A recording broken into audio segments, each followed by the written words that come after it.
Bonjour à tous, aujourd'hui je vais aborder la retouche de portrait en utilisant la séparation de fréquences, appelée aussi décomposition en ondelettes. Comme d'habitude je vais travailler dans Darktable, mais pour une meilleure compréhension je vais aussi faire le parallèle avec la décomposition en ondelettes dans GIMP. Ça permet il me semble, de mieux comprendre ce qui se passe dans les différents masques de fusion. On va commencer par utiliser GIMP et son module assez pratique qui est tout prêt de décomposition en ondelettes. Donc on va dans filtre, amélioration, décomposer en ondelettes. Par défaut il propose 5 échelles, je vais en mettre 7 et surtout on va ajouter pour chaque décomposition un masque de calque. Pour chaque échelle, pardon, un masque de calque. Donc voilà, il nous a créé nos 7 échelles en conservant l'image de référence que je vais masquer et on va voir ce qui se passe. En fait, il crée donc 7 filtres et une image résiduelle. Je vais toutes les désactiver. Et je vais voir échelle par échelle ce que ça produit. Donc l'échelle 7, les basses fréquences, très peu de détails dans l'image. J'augmente le contraste juste pour la visualisation à l'écran. Voilà, j'ai très peu de contraste dans l'image. Par contre, je vois ici sur quelle échelle je vais pouvoir travailler pour enlever les différents défauts. Donc là, je vois les boutons, par contre, je vois absolument pas le grain de peau.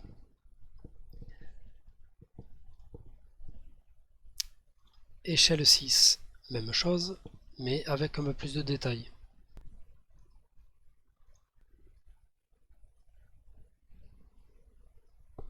Les boutons sont très visibles. Je vais sauter à l'échelle 4, je ne vais pas tout passer. Voilà, on voit encore plus de détails. On voit les cils, on commence à voir des mèches de cheveux même si on n'a pas le détail cheveux par cheveux qu'on va avoir par contre dans l'échelle 1.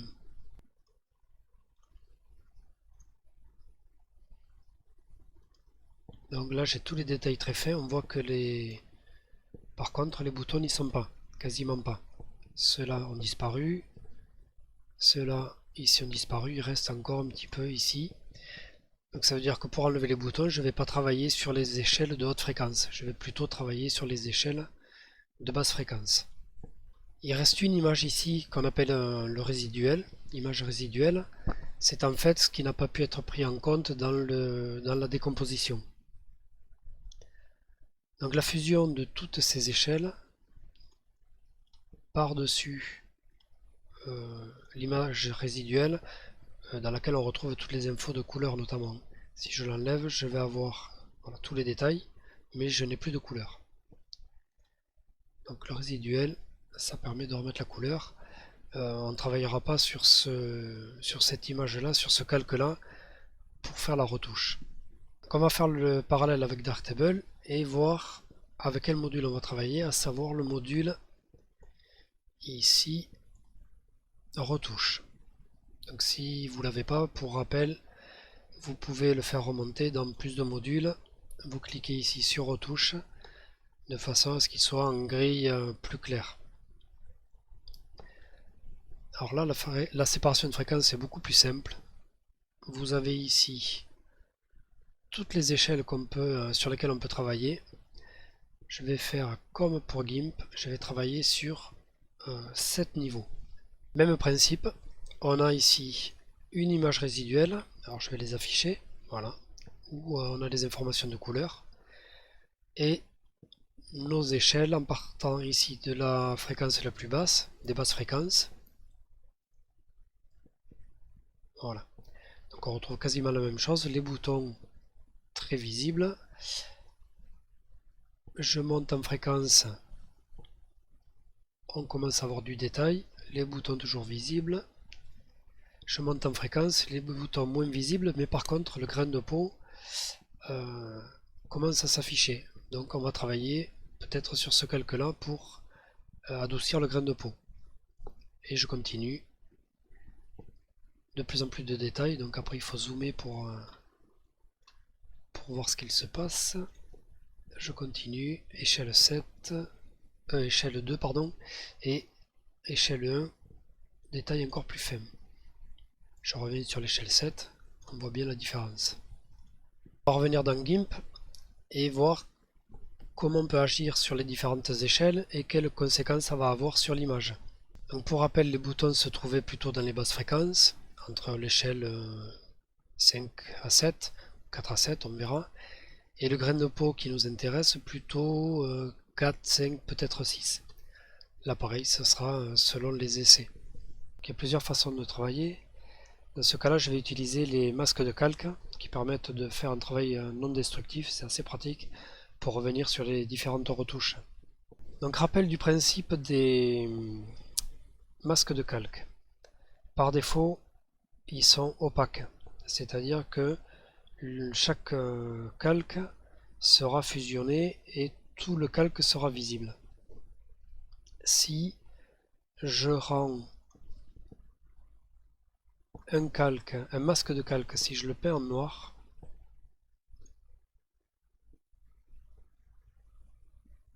celui-ci devient transparent, donc inactif. Je peux le faire sur l'échelle 6. Donc on se rend compte petit à petit, c'est comme si je l'ai désactivé ici. Donc nous, c'est pas ce qu'on veut faire, c'est rendre transparent des zones qui ne nous intéressent pas, à savoir, dans notre cas, les boutons.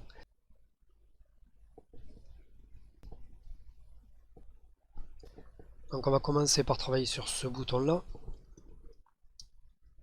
C'est pas la peine de trop zoomer. Et pour rappel, on ne va travailler que sur les masques de calque, pas sur les calques eux-mêmes. Je vais travailler sur l'échelle par exemple 5, 6, 7, on verra s'il y a besoin de travailler sur la 4, mais je pense que sur ce bouton là c'est pas la peine. Donc le principe c'est de rendre transparent ce masque de calque en utilisant une brosse avec transition douce et soit en noir de façon à rendre cette zone totalement transparente. Si je veux affiner, je peux utiliser des niveaux de gris pour être plus doux dans la retouche. Donc là pour l'exemple, je vais prendre ma brosse totalement noire, une taille qui correspond à peu près au bouton et je vais peindre. Donc là on voit une action pas très efficace mais elle y est quand même. Je fais la même chose sur le masque de calque de l'échelle 6 et je vais faire la même chose sur le masque de calque de l'échelle 5.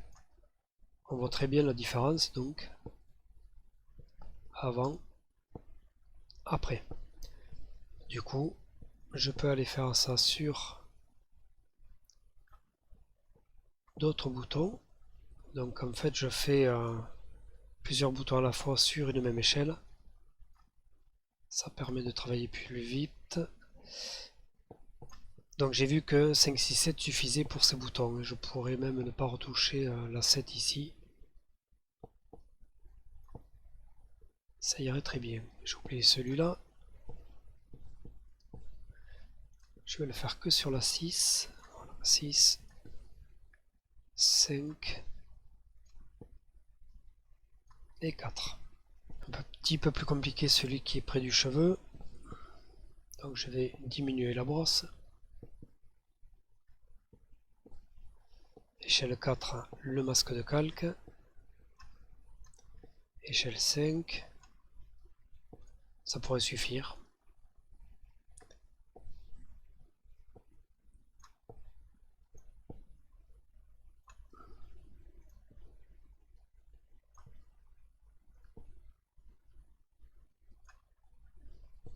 Voilà.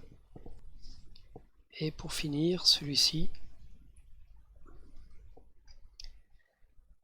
Donc je sais plus, il était sur l'échelle 3, non. Donc on va commencer, même chose par l'échelle 4.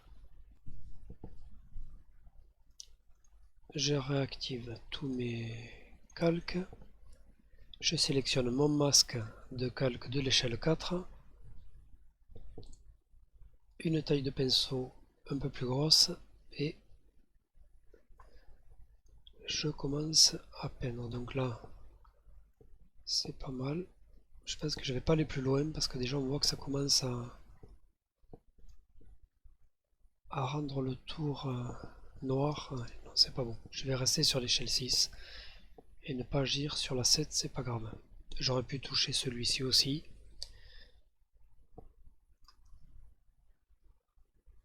Un petit coup sur l'échelle 6, 5, 4. Là on est pas mal.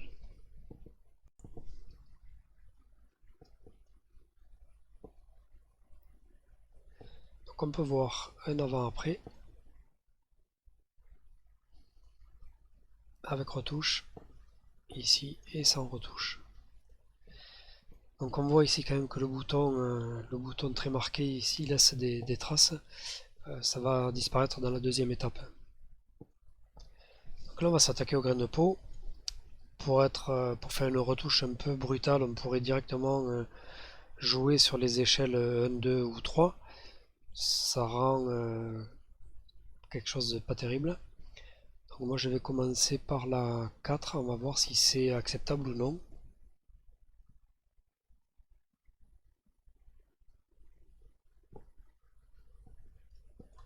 Ça semble pas mal, sans être trop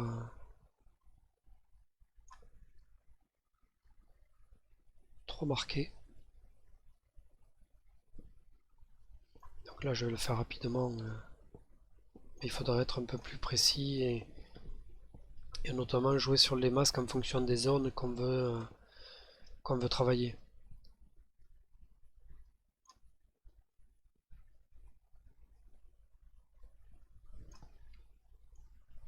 Masque 5, calque 5 pardon.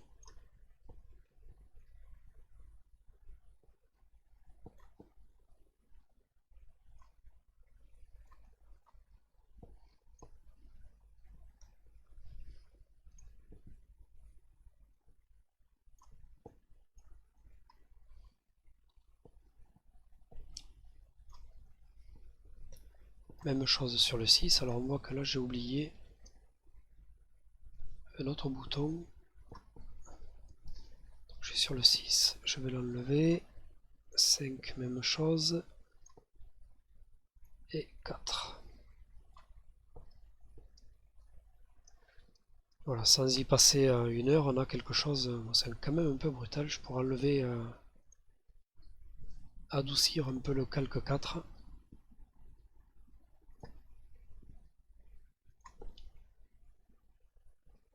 Notamment sur cette partie-là.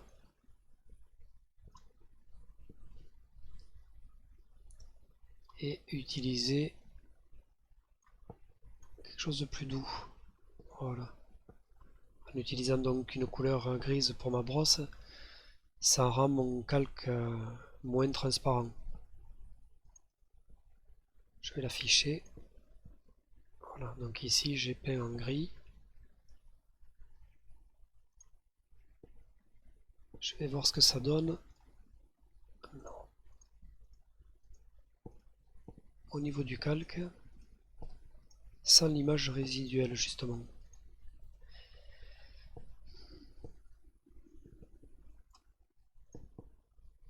Voilà, donc en fait sur ce calque là, je n'utilise que les parties en fait gardant les détails. Tout ce qui est texture de peau, ça sera récupéré sur les autres calques. Donc, je réactive tout. Je peux voir donc avant traitement et après traitement. Pour affiner bien plus, hein, mais la vidéo ferait 2 heures. Donc là on va attaquer la même chose à l'aide de Darktable. Donc je reviens dans mon outil retouche, je désactive l'affichage de la décomposition.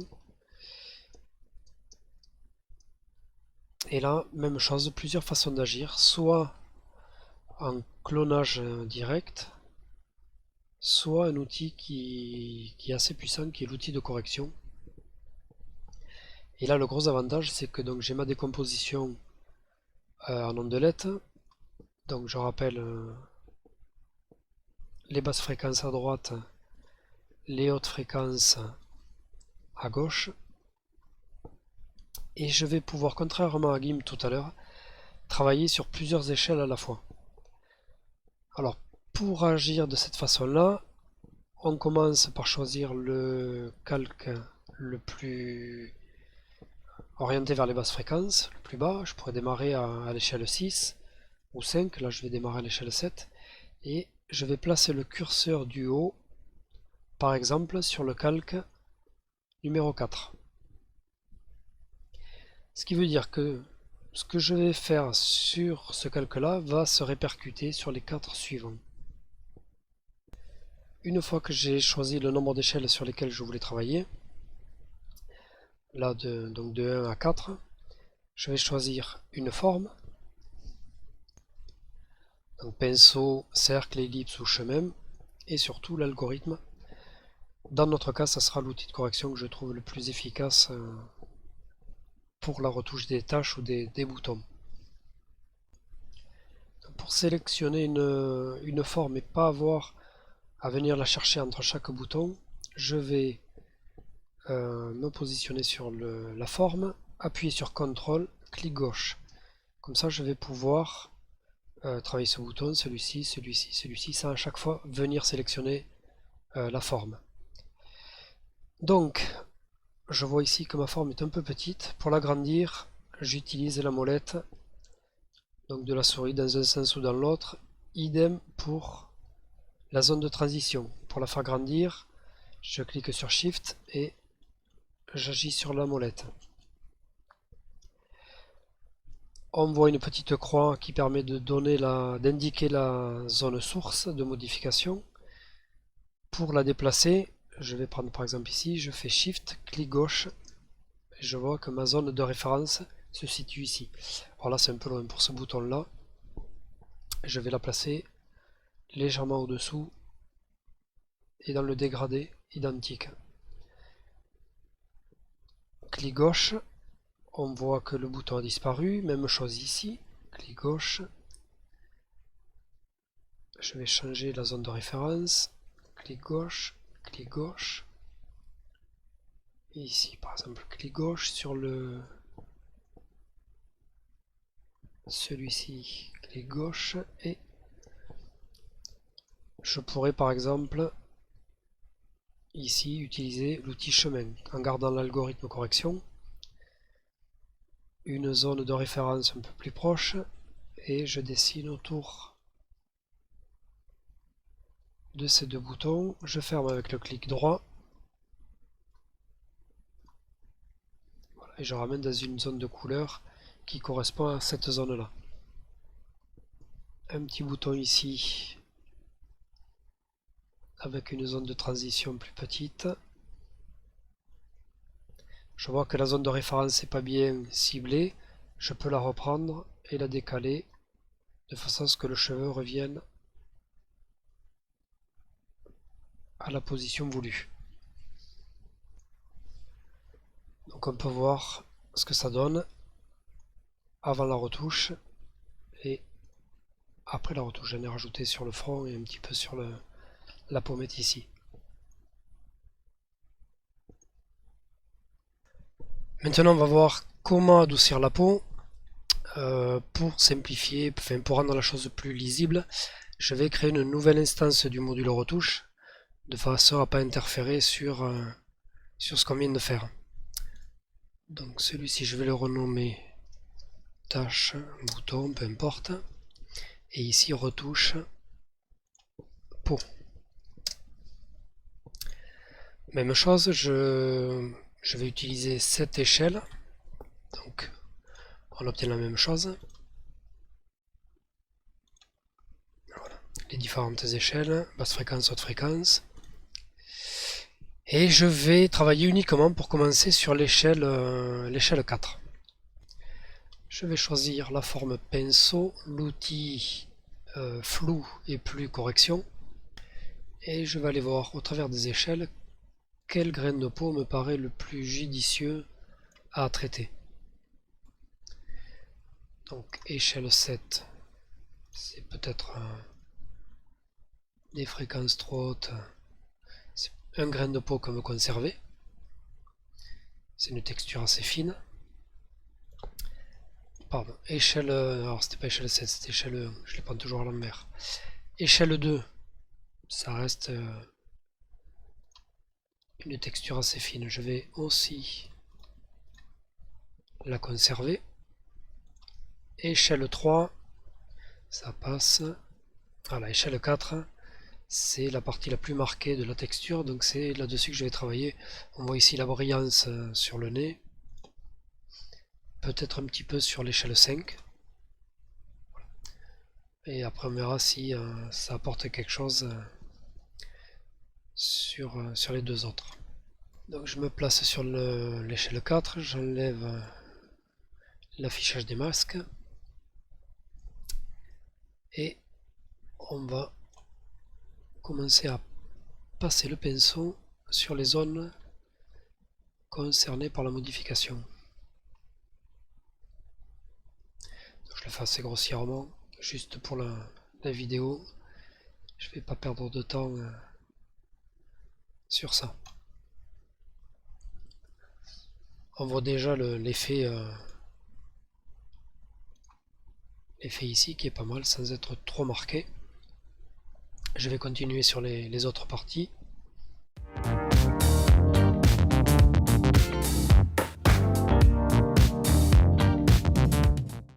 On va voir ce que ça donne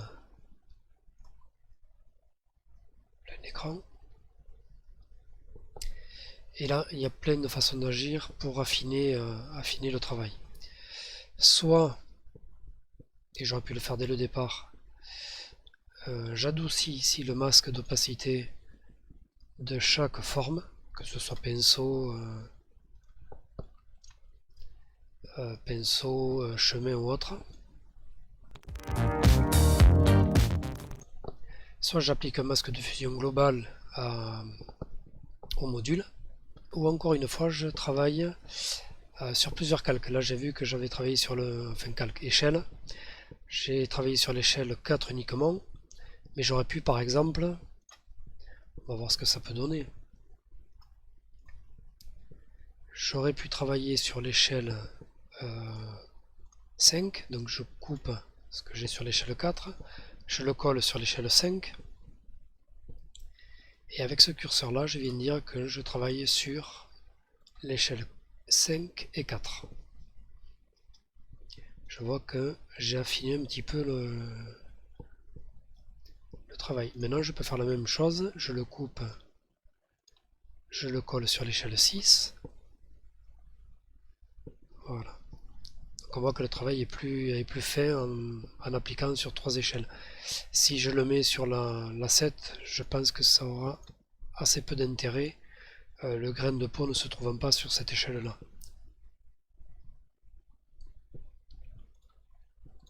Je vais le replacer sur la 7, sur la 6, pardon. Voilà. Voilà, là on n'est pas trop mal. Donc avant et après. Ça semble pas trop marqué, je l'ai un petit peu forcé pour la vidéo. On peut travailler de façon beaucoup plus fine. Voilà, j'ai fait le tour de ce qu'on pouvait faire de façon simple sur le module retouche.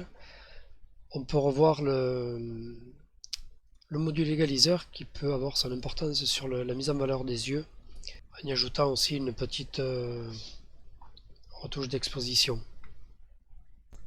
Donc on va aller chercher le module égaliseur ici. Je vais y appliquer un des pré-réglages qu'on avait vu ensemble au club. Et je vais l'affecter uniquement sur les yeux. Donc je vais utiliser un masque dessiné.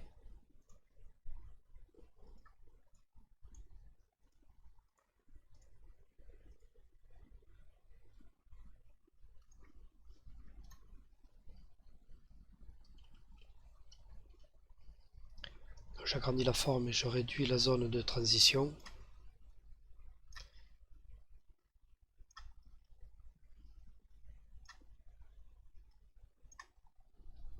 Voilà.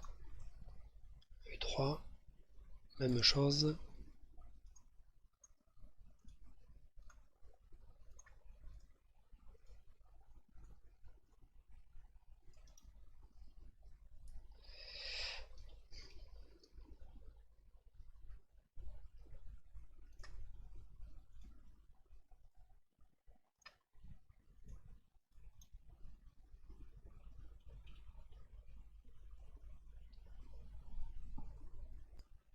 Très bien, on va voir ce que ça donne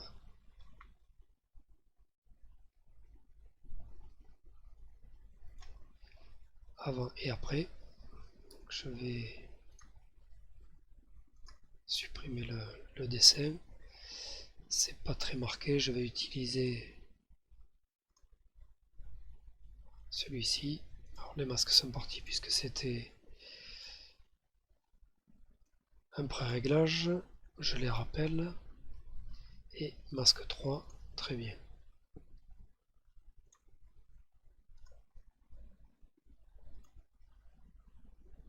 Voilà, c'est un petit peu mieux. On va par la même occasion rajouter un petit peu d'exposition. Donc je crée une nouvelle instance. J'augmente l'exposition. Un petit peu de noir. Et même chose. Je rappelle mes masques dessinés existants. Et c'est les mêmes que sur l'égaliseur. Voilà, donc je les rappelle. Et on voit bien la différence entre les deux. Juste pour les yeux. On va faire un avant-après.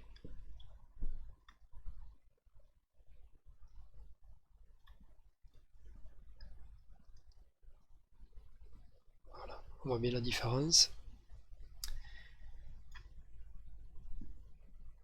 Maintenant on va voir le avant-après global. Un instantané. Et je reviens en haut de l'historique.